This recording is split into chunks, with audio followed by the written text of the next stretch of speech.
है एवरीवन। सो आज हम करने वाले हैं सीआरएम के इम्पोर्टेंट क्वेश्चन। सो स्टार्ट करते हैं। देखो, पहले मैं एक चीज़ बता देता हूँ। पूरी वीडियो देखने से पहले एक चीज़ याद रखना कि जो सीआरएम है ना, ये बहुत इंपॉर्टेंट है। सीआरएम ही चीज़, एक वर्ड ही इंपॉर्टेंट है, क्योंकि जितने भी क्वेश्चन आपके प्रीवियस ईयर के पेपर में बने हैं ना, हर चीज़ सीआरएम से रिलेटेड। सीआरएम ये होता है, सीआरएम रिटेल में क्या होता है, सीआरएम मार्केटिंग में क्या होता है, सर्विस क्वालिटी क्या होती है, ई सीआरएम क्या होता है, सीआरएम के कंपोनेंट्स क्या होते हैं, सीआरएम के गोल्स क्या होते हैं। तो ये सीआरएम जो चीज़ है, इसको आपको समझना और पढ़ना बहुत ज़रूरी है। तो इसको पढ़ लिया तो पेपर तो आराम से हो ही जाएगा। सो स्टार्ट करते हैं। देखो, सीआरएम का मतलब होता है कस्टमर रिलेशनशिप मैनेजमेंट। ठीक है, एक तरीके से ये एक सब्जेक्ट है, एक टॉपिक है, जिसके अंदर सब कुछ पढ़ाया जाता है। और इसके अंदर एक सॉफ्टवेयर होता है, सीआरएम सॉफ्टवेयर जिसको बोलते हैं। ठीक है, सीआरएम सॉफ्टवेयर के अंदर क्या होता है, ये एक तरीके का कंप्यूटर सॉफ्टवेयर होता है, जिसमें कि हम कस्टमर का डाटा डालते हैं, कस्टमर के डाटा को कलेक्ट करते हैं, सारा वहाँ पर फिर इस डाटा को कन्वर्ट करते हैं इन मीनिंगफुल इन्फॉर्मेशन में। सो एक तरीके से ये होता है। CRM whole as a subject है, और उसके अंदर जो सीआरएम एक सॉफ्टवेयर है जो हम यूज़ करते हैं, इंडस्ट्री के अंदर जो यूज़ करा जाता है, ठीक है, कस्टमर के डेटा को मैनेज करने के लिए। ठीक है, ये होता है सीआरएम। कंपोनेंट्स क्या होते हैं सीआरएम के, कुछ ज़रूरी हिस्से क्या होते हैं। कस्टमर आइडेंटिफिकेशन, सीआरएम यूज इसलिए करा जाता है, सीआरएम का कंपोनेंट क्या है कि वो कस्टमर को आइडेंटिफाई करे कि भाई हमारा जो डाटा कलेक्ट किया है सीआरएम ने, उसके बेस पे कस्टमर की एज क्या है, कस्टमर की नीड क्या है, प्रेफरेंस क्या है। ठीक है, सीआरएम का मकसद क्या होता है, कस्टमर एक्विजिशन करना, मतलब कि कस्टमर को एक्वायर करना।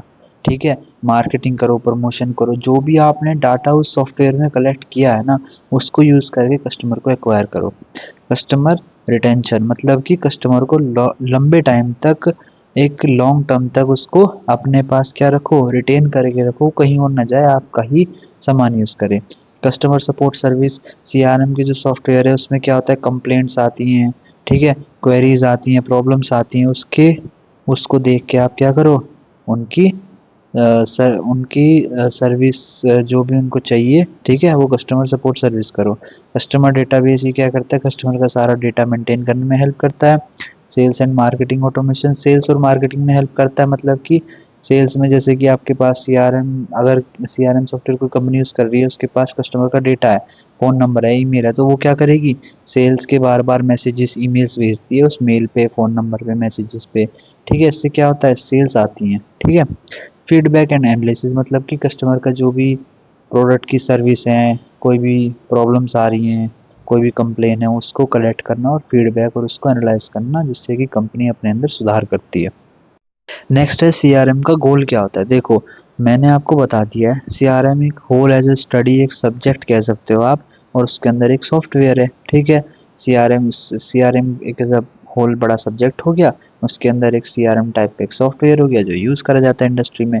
ठीक है, और ये भी देख लेना कि कितने टाइप के, मतलब कौन कौन से सीआरएम के प्रोडक्ट्स होते हैं, प्रोडक्ट्स ऑफ सीआरएम। मैंने ना इसमें बहुत सारे जो क्वेश्चंस हैं ना, वो अलग अलग हैं, थोड़े अजीब अजीब हैं, वो मैंने लिए नहीं है। जनरली आपके जो प्रीवियस ईयर के जो क्वेश्चंस पेपर है ना, उसमें सीआरएम से रिलेटेड बहुत ज़्यादा क्वेश्चन पूछे गए हैं। ठीक है, वो देख लेना आप एक बार। गोल्स ऑफ सीआरएम क्या है, स्ट्रॉन्ग रिलेशनशिप बनाना कस्टमर के साथ, इंक्रीज कस्टमर सेटिस्फेक्शन। भाई देखो, जब कस्टमर का आपके पास सारा डाटा होगा, कस्टमर ने जितनी भी अपनी समस्या है सब बताई होगी, सब कुछ बताया होगा, तो उससे क्या होगा, कस्टमर का सेटिस्फेक्शन बढ़ेगा। भाई आप उसकी प्रॉब्लम को सॉल्व कर पाओगे। ठीक है, अट्रैक्ट न्यू कस्टमर, नया डाटा कलेक्ट करोगे, नए नए लोगों के पास जा पाओगे, इंक्रीज सेल्स एंड प्रॉफिट्स। भाई सीआरएम का गोल ही क्या होता है, सेल्स को बढ़ाना और प्रॉफिट को बढ़ाना। ठीक है, आपके पास एक सॉफ्टवेयर है, उसमें सारा कस्टमर का डाटा है। ठीक है, उस डाटा को आप यूज़ कर रहे हो, किस लिए यूज़ कर रहे हो, नए कस्टमर को लाने के लिए, पुराने कस्टमर को सेटिस्फाई करने के लिए। कैसे, जो उन्होंने पहले की कंप्लेंट डाल रखी है उसको सॉल्व कर करके। ठीक है, सेल्स और प्रॉफिट बढ़ा रहे हो आप अपना। To understand customer need, customer भाई बोल रहा है कि मुझे ऐसा प्रोडक्ट चाहिए, मुझे ऐसा कुछ चाहिए, इसमें ये समस्या आ रही है, ये समस्या आ रही है, मुझे ये पसंद नहीं आया। ठीक है, तो उससे क्या होता है, कंपनी को समझने में आसानी होती है कि भाई कस्टमर चाह क्या रहा है। ठीक है, to improve communication with customer, customer के साथ एक अच्छा कम्युनिकेशन बना के रखना। To reduce marketing service cost, मतलब कि बेमतलब में मार्केटिंग और सर्विस कॉस्ट में ना जाके सीधा क्या होता है, सारे टास्क ऑटोमेट हो जाते हैं, वहाँ सारी कस्टमर की कंप्लेन आ जाती है और सीधा रिजॉल्व हो जाती है। ठीक है, नेक्स्ट है 4 C's of CRM process. CRM process के अंदर 4 C's आते हैं। ठीक है, कस्टमर, कॉस्ट, कन्वीनियंस, कम्युनिकेशन। ये जो मैं अलग टॉपिक्स करा रहा हूँ, जैसे कि 4 Cs, मॉड्यूल्स क्या हो गया, कंपोनेंट्स क्या हो गया, इनको ज़रूर पढ़ लेना, ये इंपॉर्टेंट होते हैं। 4 Cs ऑफ CRM प्रोसेस, मतलब कि कस्टमर, पहला, customer is the centre of the CRM process. जो कस्टमर है ना, वो सेंटर है CRM प्रोसेस का, ठीक है। Focus is on understanding customer need, भाई कस्टमर की ज़रूरत क्या है, कस्टमर क्या चाह रहा है, कैसा उसका बाइंग बिहेवियर है, कब कब वो बाइंग करता है, क्या क्या वो चीज़ें कब खरीदता है, ये सब क्या है कस्टमर। ये 4 Cs का पहला पार्ट है कस्टमर। कस्टमर एक बहुत ज़्यादा इंपॉर्टेंट चीज़ है और उसको समझना भी बहुत इंपॉर्टेंट है। सेकंड, कॉस्ट, भाई कस्टमर को समझ तो लिया आपने, पर कस्टमर को ये भी समझना पड़ेगा कि वो क्या स्पेंडिंग पावर है उसकी। ऐसा तो नहीं है कि वो ज़्यादा, क्या बोलते हैं कि ज़्यादा पैसा खर्च करने वाला ना हो, उसे ठीक-ठाक से प्रोडक्ट चाहिए हो, मतलब ज़्यादा महँगे ना हो और अच्छी ठीक-ठाक क्वालिटी मिल जाए, ऐसा। तो कॉस्ट भी एक ज़रूरी है कि कस्टमर की नीड तो समझ ली, अब उस की जो कॉस्ट समझ के उसी कॉस्ट के अकॉर्डिंग उसको सैटिस्फाई करना, ठीक है? कि भाई ये ले, तेरा सामान तुझे ₹500 में चाहिए था, ऐसा मिला है, ऐसा प्रोडक्ट है, तेरा काम चल जाएगा जैसी तेरी नीड्स हैं उसके हिसाब से। Convenience, convenience means how easy it is for customer to buy and use a product, मतलब कि जो प्रोडक्ट होना चाहिए या कुछ भी होना चाहिए वो बहुत आसान होना चाहिए। और जो डिलीवरी विलीवरी है, ऐसा नहीं कि कस्टमर को कोई प्रोडक्ट चाहिए, वो बाहर गया और वो दुकान पे कहीं मिल नहीं रहा, ठीक है, वो ढूंढता फिर रहा है, ऑनलाइन ढूंढता फिर रहा है, कहीं नहीं मिल रहा। ऐसा नहीं होना चाहिए, उसके लिए बहुत आसान होना चाहिए, वो आराम से ऑर्डर कर पाए और आराम से उसके घर पे आ जाए। फोर्थ है कम्युनिकेशन, मतलब कि communication means two way interaction. ऐसा नहीं होना चाहिए कंपनी ने सामान भेज दिया, चलो भाई टाटा बाय बाय, कस्टमर अब कुछ ही करे, ठीक है, ऐसा नहीं होना चाहिए। कस्टमर कस्टमर से रेगुलर कांटेक्ट भी करना चाहिए, ईमेल भी भेजनी चाहिए, उसे कोई प्रॉब्लम है तो कस्टमर भी बात कर पाए, कस्टमर से वो फीडबैक ले पाए, ठीक है। और ये जो लिखा है ना इसमें थर्ड पॉइंट में, कम्युनिकेशन में CRM ensure communication is clear, quick and personalised, ठीक है। मतलब कम्युनिकेशन जो है वो क्लियर होना चाहिए, क्विक होना चाहिए और पर्सनलाइज्ड होना चाहिए। ऐसा नहीं है मतलब कस्टमर ने भेजा तो उसके अकॉर्डिंग होना चाहिए। कस्टमर ने बोला मेरे प्रोडक्ट में दिक्कत आ रही है तो उसको पर्सनलाइज करके भेजो कि सर हाँ, आपकी प्रॉब्लम सॉल्व हो जाएगी, आपके प्रोडक्ट में ये दिक्कत है, हमारी सर्विस टीम आ जाएगी। तो ऐसे करके ये नहीं होना चाहिए कि सिर्फ कंपनी कांटेक्ट कर रही है, ऐसे कि कंपनी अपनी बातें बोले जा रही है, कस्टमर की नहीं सुन रही, कस्टमर भी अपनी बात बोले। और ये सो दो वे कम्युनिकेशन होना चाहिए, टू वे, दोनों में इंटरेक्शन होना चाहिए आपस में। सो ये होता है फोर्थ, कम्युनिकेशन, ठीक है।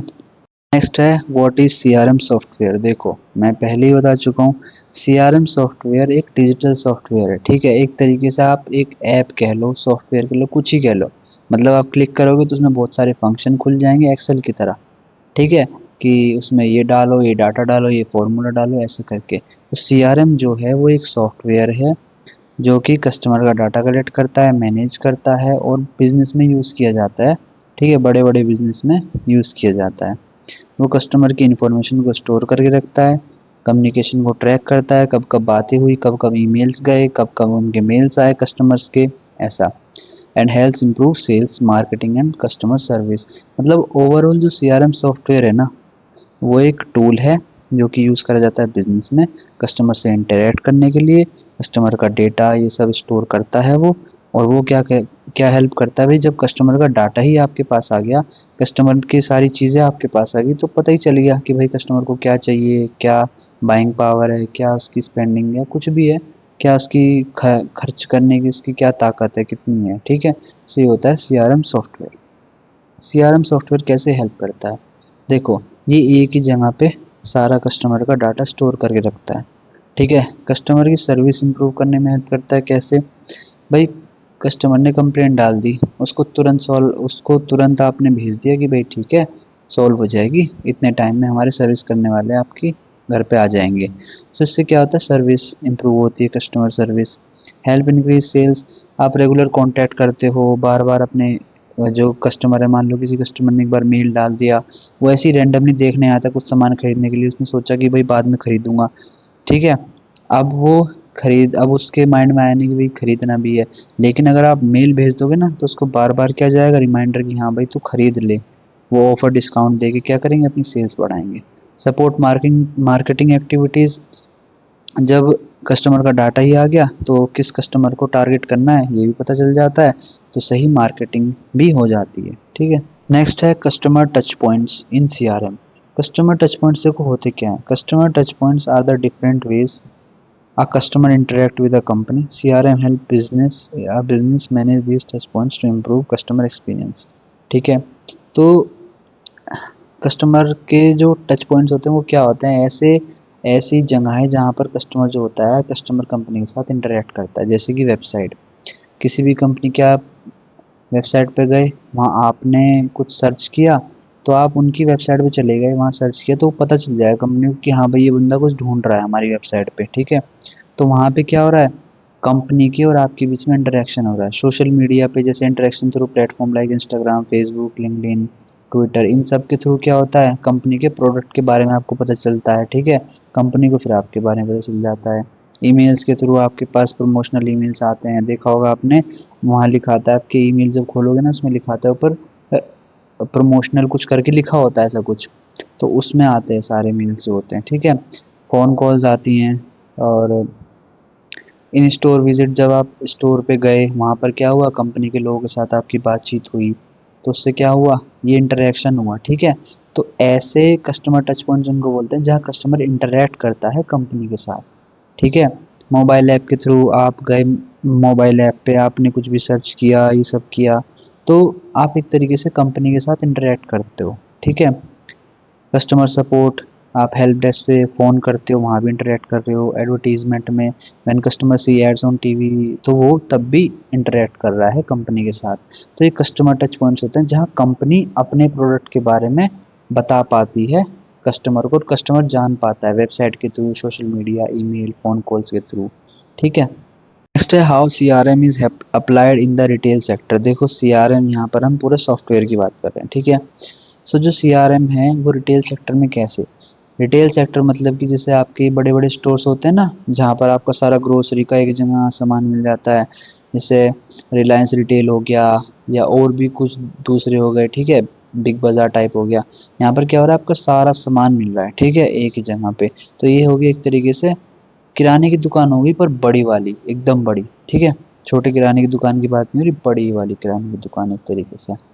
सो ये होते हैं। तो यहाँ पर कैसे सीआरएम काम आता है, देखो यहाँ पर बड़े बड़े काउंटर्स पे आपने देखा होगा, वहाँ फ़ोन नंबर ले लेते हैं, आप पे ऐप खुलवा लेते हैं, कूपन कोड कुछ करवा लेते हैं, तो उससे क्या होता है, कस्टमर डाटा कलेक्शन, वहाँ पर कस्टमर का डाटा कलेक्ट हो जाता है। सीआरएम ऐसे यूज़ होता है, वो डाटा कलेक्ट कर लेते हैं। ठीक है, स्टोर पे पर्सनलाइज मार्केटिंग, आपके अकॉर्डिंग मार्केटिंग भेजते हैं। आपने कोई चीज़ देखी, कोई जीन्स देखी, अगले ही सेकंड में 20% ऑफ, 40% ऑफ, 30% ऑफ, कुछ भी। ठीक है, क्यों, आपके अकॉर्डिंग। ठीक है, आप पहले महंगी वाली देख रहे थे फिर सस्ती पे शिफ्ट हो गए, तो वेबसाइट को अपने आप पता चल गया कि भाई बंदा महंगी चीज़ पे नहीं जाना चाह रहा, थोड़ी सस्ती पे जाना चाह रहा है, तो उसके अकॉर्डिंग वो 20% ऑफ, 30% ऑफ लगा लगा के आपको भेजते रहेंगे कि भाई ये बंदा बाय कर ले। लॉयल्टी प्रोग्राम्स, ठीक है, पॉइंट्स, कैशबैक, ये सब आपको पॉइंट्स दे देंगे, कैशबैक दे देंगे। आजकल क्या हो रहा है कि जो बड़े बड़े स्टोर्स होते हैं, खुद के ऐप है, तो खुद के ऐप में इन्होंने छोटे से पॉइंट्स बना लिए हैं कि आप 1000 रुपये का सामान खरीदोगे तो 50 पॉइंट्स मिलेंगे।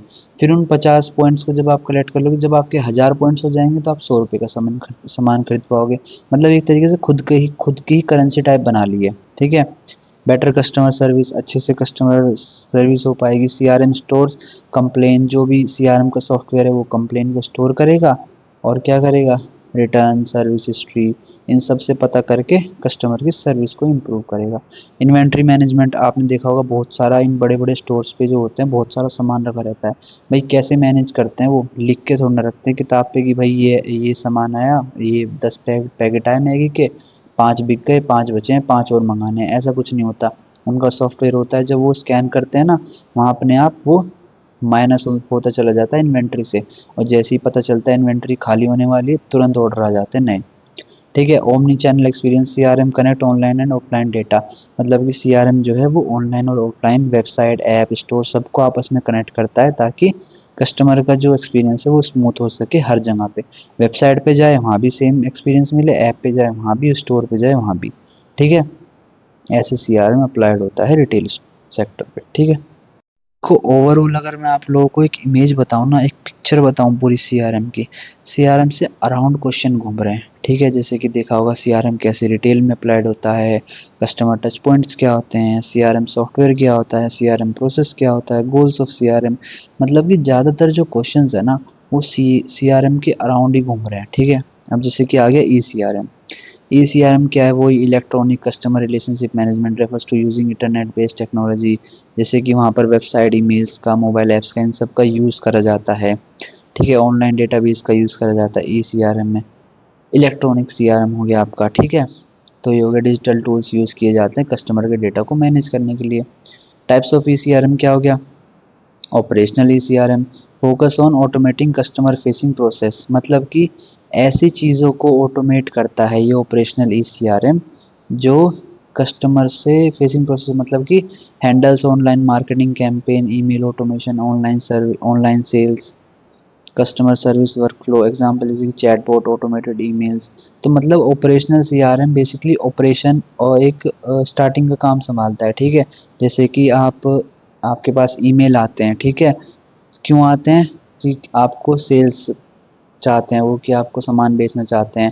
तो इस तरीके ऑपरेशन का काम हो गया उनका, ठीक है, कि वो ऑपरेट कर रहे हैं कस्टमर से बात करने के लिए, ईमेल भेज रहे हैं, मार्केटिंग कैंपेन चला रहे हैं, ऑनलाइन सेल्स कर रहे हैं, ठीक है। ऑटोमेटेड ईमेल्स का यूज़ कर रहे हैं। देखा होगा आपने बहुत बार कंपनी आपका नाम लिख के भेजती है, तो उससे क्या फील होता है कि हाँ भाई कंपनी को मेरा नाम पता है, पर एक्चुअली ऐसा कुछ नहीं होता। उनके डेटाबेस में सबके नाम लिखे रहते हैं, एक क्लिक दबाते हैं, सबके ईमेल्स पे सबके नाम लिख के सबके ईमेल के अकॉर्डिंग चले जाते हैं, ठीक है। ये होता है एनालिटिकल सीआरएम, ईसीआरएम। ये नाम से पता चल रहा है कि ये क्या करता है, ऑनलाइन डेटा कलेक्ट करता है, उसको एनालाइज करता है, कस्टमर बिहेवियर को समझता है, कस्टमर को सेगमेंट कर देता है उनको एज के अकॉर्डिंग, कि भाई इस एज के कस्टमर हैं हमारे पास, इतनी एज के कस्टमर हैं, उनको ये चाहिए, ऐसा सामान चाहिए, ये सब। Collaborative ECRM enable information sharing across department, मतलब कि जैसे कि मार्केटिंग वाले थे, मार्केटिंग डिपार्टमेंट था, उनके पास उनका सीआरएम था, उनके पास सारा डेटा था, उन्होंने सेल्स वालों को दे दिया कि भाई देखो इस इलाके में हमने मार्केटिंग करी थी, ऐसे ऐसे रिजल्ट आए, ऐसे ऐसे लोगों ने सर्च करा, ये सब करा। तो सेल्स वालों को पता चल जाएगा कि हाँ भाई ऐसे इस इलाके में सेल्स हो सकती है। क्यों? क्योंकि वहाँ मार्केटिंग अच्छी हुई है। मार्केटिंग वालों ने क्या किया है, सारा डेटा कलेक्ट कर लिया है। तो वो सारा डेटा कलेक्ट करके सेल्स वालों को दे दिया, सर्विस वालों को दे दिया, बाहर के लोगों को दे दिया। बाहर के लोगों मतलब उनके खुद के डिपार्टमेंट्स में बांट दिया, ताकि सबको हेल्प मिल जाए कस्टमर को पहचानने में। ये हो गया कोलैबोरेटिव ईसीआरएम। एनालिटिक भी समझ आ गया। ऑपरेशनल वही बेसिक कस्टमर के साथ जो प्रोसेस होता है ना कनेक्ट करने का, उस सारे प्रोसेस को संभालना, ठीक है। नेक्स्ट है what is beta test in CRM. A beta test in CRM is a phase where a nearly finish CRM system, मतलब कि जैसे कि एक सीआरएम सिस्टम बनाया, ठीक है, कि भाई ऐसे ऐसे कस्टमर का डाटा डालो, ये डाटा वहाँ चला जाएगा, ये उसके साथ फ़ोन नंबर चला जाएगा, ये पूरा डाटा एक तरीके से तैयार हो जाएगा। तो सपोज़ करो बीटा टेस्ट क्या होता है, एक तरीके का टेस्ट होता है एक सिस्टम का। मतलब कि आपने कोई सॉफ्टवेयर बनाया, अब सॉफ्टवेयर बनाने के बाद वो आप सीधा मार्केट में लॉन्च थोड़ा ना कर दोगे, उसको चेक भी तो करोगे कि भाई सही चल रहा है कि नहीं चल रहा। तो बीटा टेस्ट क्या होता है, सीआरएम में जब वो अपना सिस्टम बना लेते हैं ना, तो वो क्या करते हैं अपने एम्प्लॉयज़ को, कस्टमर्स को दे देते हैं कि भाई आप एक काम करो, आप ये यूज़ करके देखो, हमारा जो सॉफ्टवेयर है इसमें बताओ कैसा चल रहा है ये, ठीक है। तो उससे क्या होता है, उनको पता चल जाता है कि हमारा एक तरीके की टेस्ट ड्राइव लेते हैं वो सिस्टम की, जो भी सीआरएम सिस्टम बनाया है। मान लो सीआरएम सिस्टम बनाया मार्केटिंग के लिए, कि भाई मार्केटिंग का सारा डेटा उसमें स्टोर होगा, और ऐसे ऐसे वो सीआरएम पूरा सॉफ्टवेयर उसको सारा डेटा को प्रोसेस करेगा, और ऐसे ऐसे वो क्या निकालेगा, डेटा निकालेगा, फिनिश डेटा। तो इन्होंने क्या करा, ऐसा सॉफ्टवेयर बनाया, तो अपने एम्प्लॉयज़ को दे दिया, कस्टमर को दे दिया टेस्ट करने के लिए कि भाई सही चल रहा है कि नहीं चल रहा। तो बीटा टेस्ट ये होता है। अब बीटा टेस्ट क्यों होता है, इम्पोर्टेंट क्यों होता है? देखो, रियल वर्ल्ड में कुछ भी प्रॉब्लम आ सकती है, ठीक है। अब आपने कंपनी ने क्या करा, ठोक के जैसे कंपनी गाड़ी टेस्ट करती है, ठीक है, अपनी गाड़ी ठोक के दिखाती है, ठीक है, कि भाई कितनी सेफ्टी है, उसको फिर उस हिसाब से क्या मिलती है, रेटिंग्स मिलती है। ऐसे ही जब आप बाहर के कस्टमर्स को दोगे तो भाई वो गाड़ी उसी हिसाब से थोड़ा ना ठोकेंगे, वो तो कहीं भी ठोक देंगे, पुल से गिरा देंगे, कुछ भी कर देंगे। तो उससे क्या होता है, रियल वर्ल्ड की प्रॉब्लम समझ आती है, ठीक है। अब क्या होता है, एक गाड़ी है वो बार बार ठोके जा रहे हैं, ठोके जा रहे हैं, एक ही जगह ठोके जा रहे हैं, उससे क्या ही पता चलेगा। जब अलग जगह पहाड़ से गिराओगे, जमीन में घुसाड़ दोगे उसे, ठीक है, किसी गड्ढे में गिरा दोगे, तो पता चलेगा कि वो गाड़ी कितनी कैपेबल है। ठीक है, तो रियल वर्ल्ड प्रॉब्लम्स को आइडेंटिफाई करने के लिए ये बाहर के लोगों को, एम्प्लॉयज़ को दिया जाता है टेस्ट करने के लिए। बीटा टेस्टिंग इसलिए इम्पोर्टेंट है ताकि रियल वर्ल्ड प्रॉब्लम पता चल सके। इम्प्रूव यूज़र एक्सपीरियंस, भाई हर किसी का एक्सपीरियंस अलग अलग होता है, तो वो अपना फीडबैक देता है कि भाई मैंने चला के देखा, ऐसा ऐसा चल रहा था, मुझे तो ये बेकार लगा, ये अच्छा लगा। ठीक है, ensure CRM meet business need. ठीक है, confirm whether the CRM support require process such as lead tracking customer service.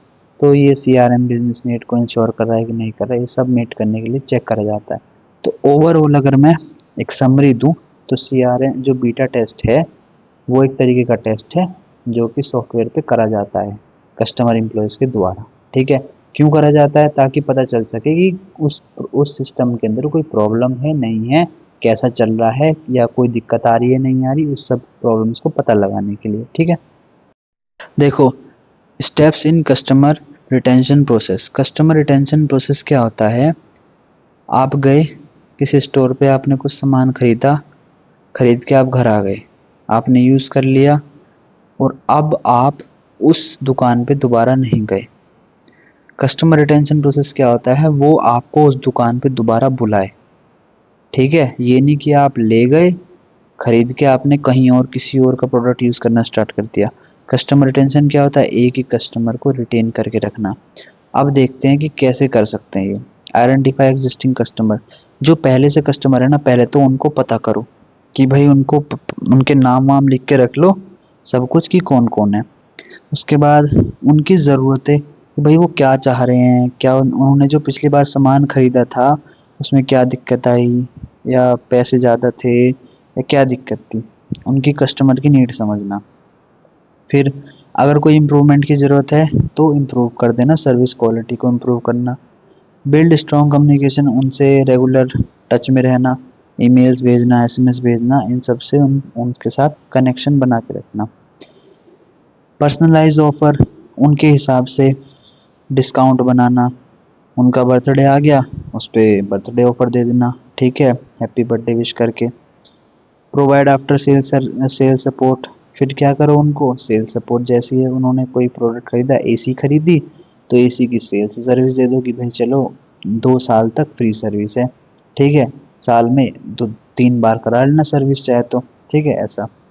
Create loyalty programme, reward दे देना, कैशबैक गिफ्ट दे देना।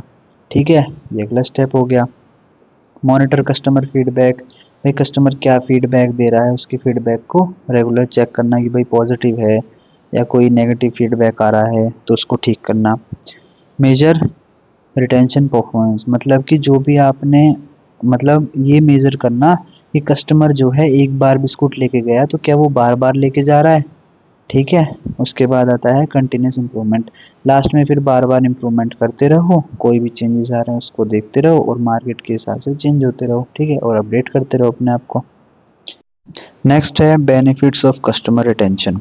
कस्टमर को रिटेन करने के मतलब, एक कस्टमर जो पहले आया था उसको बार बार अपने पास बुलाने के क्या फ़ायदे हैं? पहला, नए कस्टमर को एक्वायर करने में खर्चा ज़्यादा आता है, तो पुराने कस्टमर को एक्वायर करने में कम खर्चा आएगा। क्यों? पहले से ही डेटा अवेलेबल है। ठीक है, नए नए कस्टमर को फाइंड करने में मुश्किल होती है, पर पहले से जो आ रहा है खरीदना आ रहा है, बार बार खरीद के जा रहा है सामान को, उसको अपने पास एक्वायर करना बहुत कम खर्चीला होता है।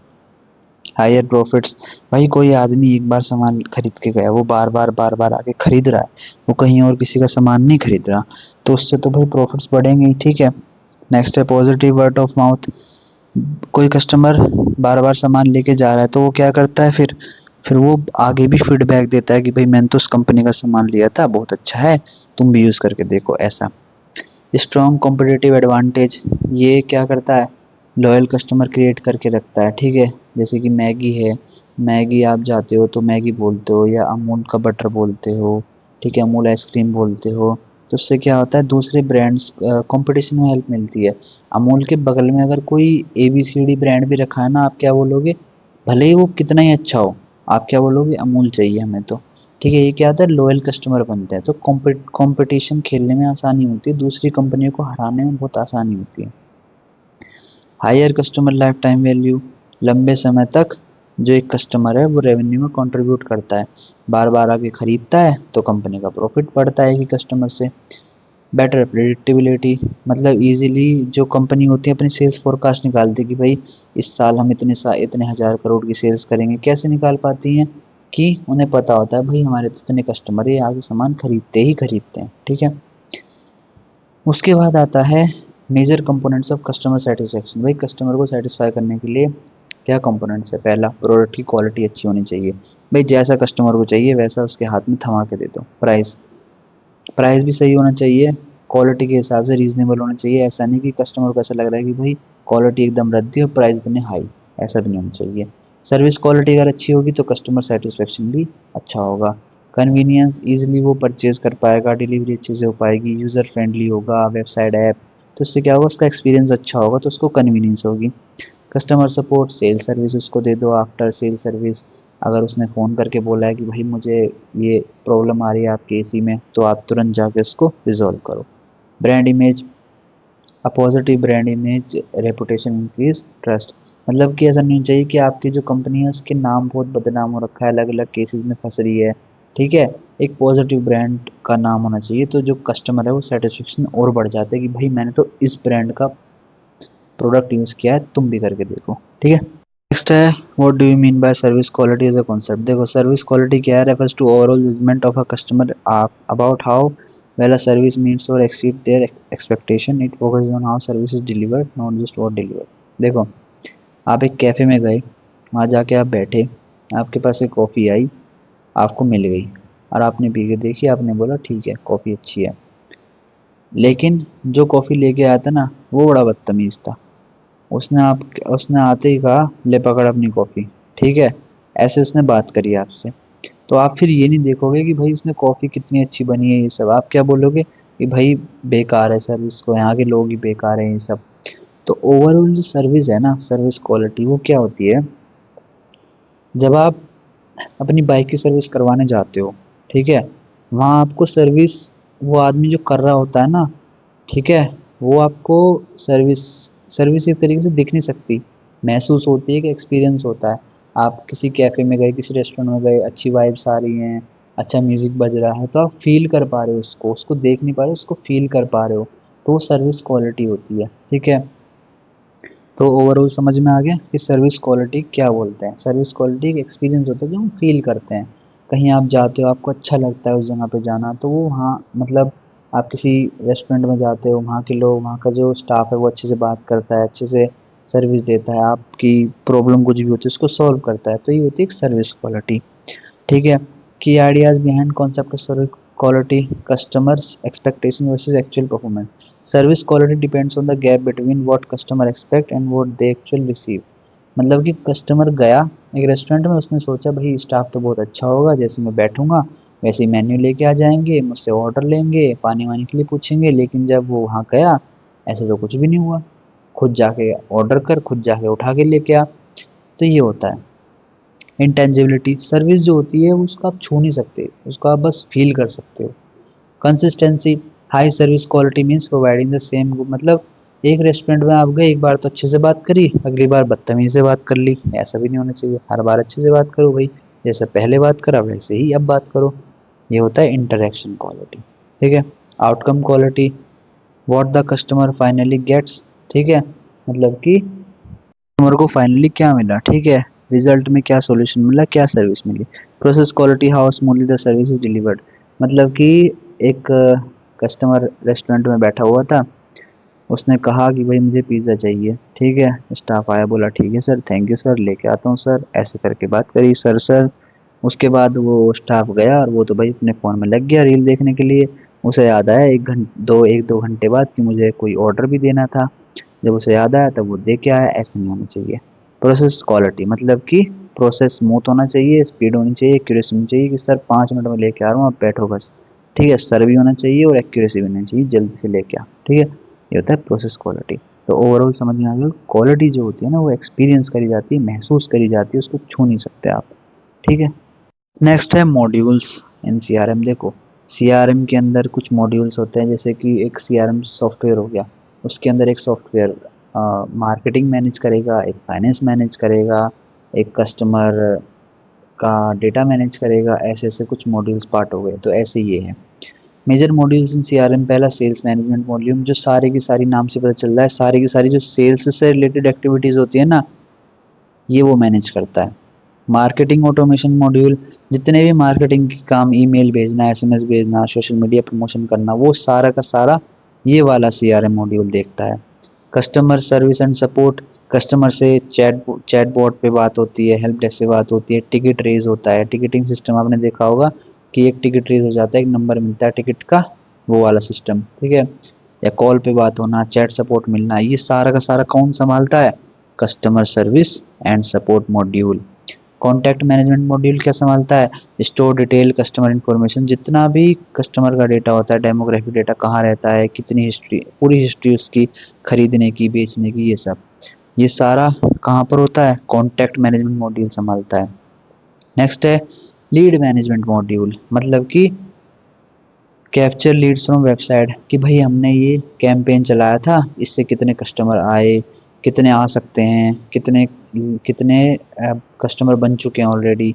सो ये सब कौन संभालता है? Lead management module. नाम से पता चल रहा है। सेल्स मैनेजमेंट मॉड्यूल सारा सेल्स का काम संभालता है। मार्केटिंग ऑटोमेशन जो सारा मार्केटिंग का संभालता है। कस्टमर सर्विस जो पूरा कस्टमर की सर्विस वर्विस से रिलेटेड जो भी चीज़ें होती हैं उसको संभालता है। कॉन्टैक्ट मैनेजमेंट जो कि कस्टमर का इन्फॉर्मेशन सब डेटा को स्टोर करके रखता है, ठीक है। ये सेल्स फोर्स ऑटोमेशन है, नाम में ही पता चल रहा होगा, सेल्स से रिलेटेड जितना भी काम है उसको ऑटोमेट कर देना, उसको फास्ट कर देना। मतलब कि CRM जो है वो जितना भी सेल्स से रिलेटेड काम है वो सारा क्या कर देता है? ऑटोमेट कर देता है, जल्दी जल्दी कर देता है, सारे काम को बढ़ा देता है, एक्यूरेसी बढ़ा देता है और फास्ट कर देता है, ठीक है। सेल्स फोर्स ऑटोमेशन ये होता है। Key function of sales force automation, lead management, वही बार बार एक ही चीज़ आ रही है, लीड को कैप्चर करना। लीड मैनेजमेंट मतलब कि कोई कस्टमर था, ठीक है, कोई कस्टमर था, वो सोच रहा था खरीदने की, पर ऐसा काम किया कंपनी ने कि उसने खरीद ही लिया, ठीक है, और अब वो बार बार खरीद रहा है। Contact and account management, store customer detail, interaction history, purchase record, ये सब, ठीक है, इसको पढ़ लेना, आसान है। सेल्स फोर्स ऑटोमेशन कुछ भी नहीं है, ठीक है, मतलब वही सेल्स के कामों को सबको फास्ट कर देना CRM सॉफ्टवेयर का यूज़ करके, ठीक है, बस। बाकी मैं एक चीज़ बता देता हूँ, बहुत सारे इसमें हो सकते हैं कुछ टॉपिक्स मेरे से छूट गए हों, मैंने तो ज़्यादा से ज़्यादा कवर करने की कोशिश करी है, ठीक है, आपकी ज़्यादा से ज़्यादा तैयारी हो जाएगी, ठीक है, तो अच्छे से पढ़ लेना, और कोई भी डाउट हो तो कमेंट बॉक्स में ज़रूर बता देना, और चैनल को सब्सक्राइब और वीडियो को लाइक और कमेंट ज़रूर कर देना, ठीक है। सो स्टार्ट करते हैं। Next, benefit of sales force automation, मतलब कि सेल्स फोर्स ऑटोमेशन के क्या फ़ायदे होते हैं। सेल्स फोर्स ऑटोमेशन क्या था? सारे भी जितने भी सेल्स से रिलेटेड काम होते हैं कंपनी में उनको ऑटोमेट कर देना, उनको फास्ट कर देना, उनको ऑटोमेटिकली एक एंटर दबाया और सारी सेल्स का काम हो गया, ऐसा कुछ। तो क्या होता है उसके फ़ायदे? भाई देखो, मैनुअल वर्क, बार बार टाइपिंग कर करके जो सेल्स का लिखते थे कि भाई इस कस्टमर ने खरीदा, नाम खरीदा, ये सब लिखते थे, उसकी ज़रूरत ही नहीं पड़ी। कस्टमर का मोबाइल नंबर डाला, सारा डेटा आ गया। इम्प्रूव सेल्स प्रोडक्टिविटी, मतलब कि सेल्स की प्रोडक्टिविटी इंक्रीज हो गई, ठीक है। Sales people spend more time, मतलब कि जो बेचने जाता है ना सामान को, वो ज़्यादा टाइम स्पेंड करता है, बहुत देर देर तक सामान बेचता है, कभी नहीं बेचता, ये सब। तो उससे क्या होगा? सेल्स की प्रोडक्टिविटी बढ़ जाएगी सेल्स फोर्स ऑटोमेशन से, ठीक है। Increase conversion rate, leads are manage better, मतलब कि जब सारा डेटा ऑनलाइन होगा सब कुछ, तो अच्छे से मैनेज कर पाएंगे, और कन्वर्जन रेट भी होगा, जो जो खरीदने वाला होगा वो खरीद ही लेगा, वो जल्दी कन्वर्ट हो जाएगा कस्टमर में। इनहेंस कस्टमर रिलेशनशिप, वही है बेटर डिसीजन मेकिंग, मतलब कि पूरा डेटा को एनालाइज करके हम अच्छे से डिसीजन मेकिंग कर पाएंगे, किसको सामान बेचना है, क्या बेचना है, कैसा बेचना है। आई होप आज की वीडियो अच्छी लगी होगी। इसके अलावा भी और भी टॉपिक पढ़ लेना, वैसे मैंने कोशिश करी ज़्यादा से ज़्यादा कवर करने की, फर्स्ट ईयर के पेपर भी कर लेना, और मिलता है अगली वीडियो में। थैंक यू, बाय, और चैनल को सब्सक्राइब करना मत भूलना, जल्दी से 5 मिनट करवा दो, और कमेंट कर देना, और कोई भी डाउट हो तो, ठीक है। मिलते हैं अगली वीडियो में, अगली वीडियो बनाते हैं, तो बाय।